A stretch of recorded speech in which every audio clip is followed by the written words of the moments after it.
specialist diagnoses for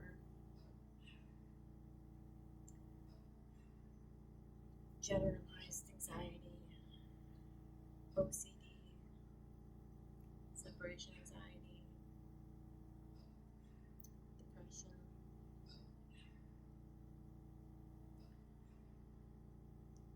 psychogenic, non-epileptic seizures, PTSD, and last, DID,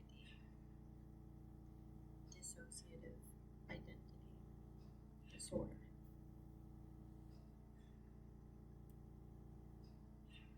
So for generalized anxiety, it's really connected to a lot of the other issues. For that one, good example I think I would use is like when you're in a line for a checkout counter and you're the person at the cash register trying to finish paying for your stuff.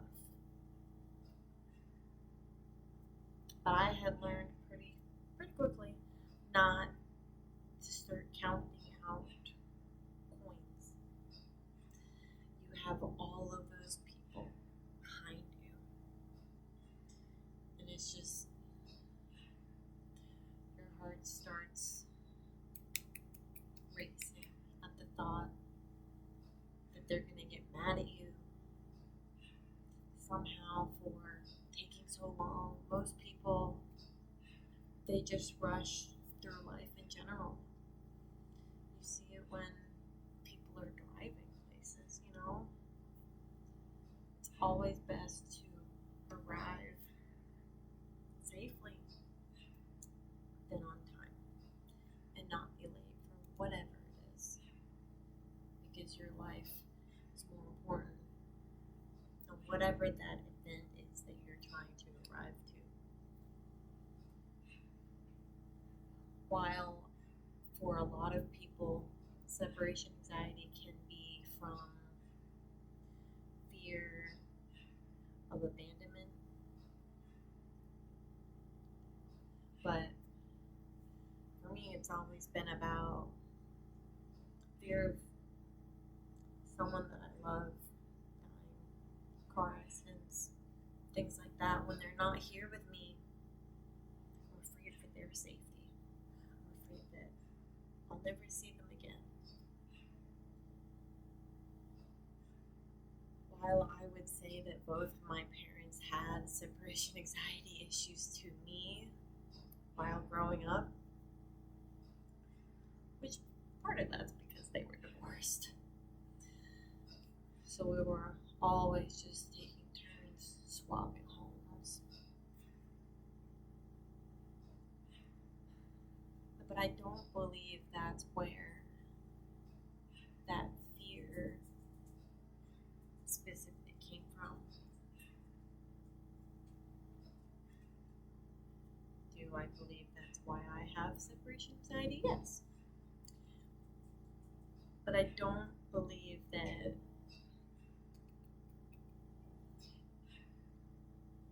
what I'm afraid of is the same as for my parents. With that one, it takes a lot of self-talk, trying to relax, a lot of logic, I would say, trying to argue with those thoughts, whatever it is that you're thinking that somebody's had a car accident because it's raining outside and they just left your home. It's good to remind yourself about that person and their capability to take care of themselves. And that honestly takes a lot of trust in those people that you love. But most of the time, fear is not rational. It's not something that can be expunged so easily.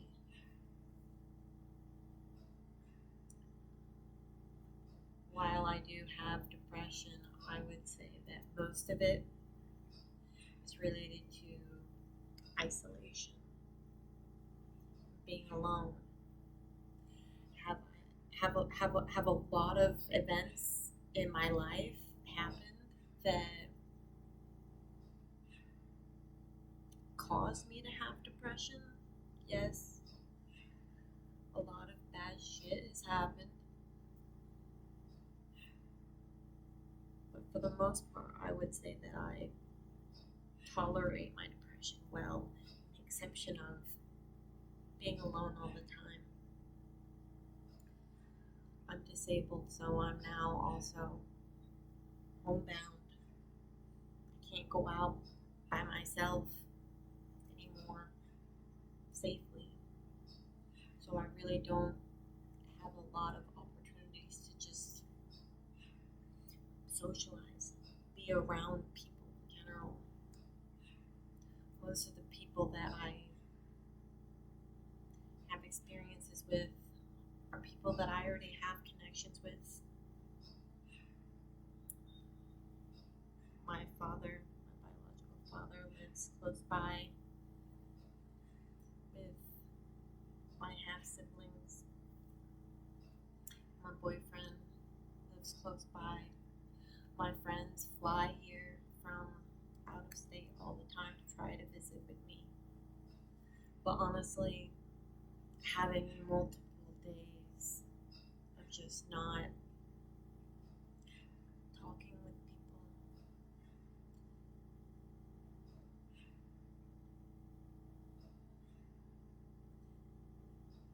chemically, it just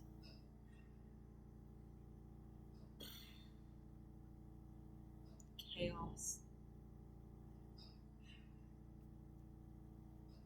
And while yes, I know that I have neighbors here, I also have PTSD. And I'm a weak person. I'm not capable of defending myself if someone wants to take advantage of me somehow. So with my PTSD, I just don't do well around strangers, afraid of what they might do that I can't prevent.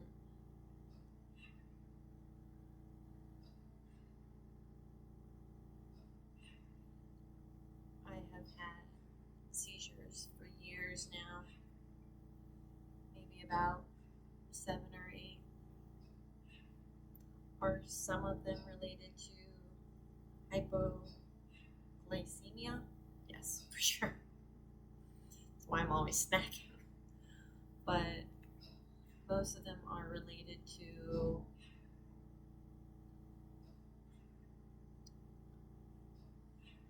I guess we would say stress. They've done a lot of research into psychogenic non-epileptic seizures. And you could simply just say that it's a stress reaction, which I would agree, and I believe that's the best description, but they've done a lot of in-depth exams, and it seems that the part of your brain that feels emotions and processes it is highly connected to the part of your brain that controls movement. So it's extremely easy brain to translate high emotion to a physical movement reaction. Which is kind of cool if you think about it, but can be really stressful. I'm here in Texas. I have my first medical marijuana ID card, and it's been really helpful for the seizures over time when they occur. I have a lot of other health issues, so I try to limit my use of it. Also because I build up tolerances really quickly. But I now have a way to help stop it when it happens. But honestly,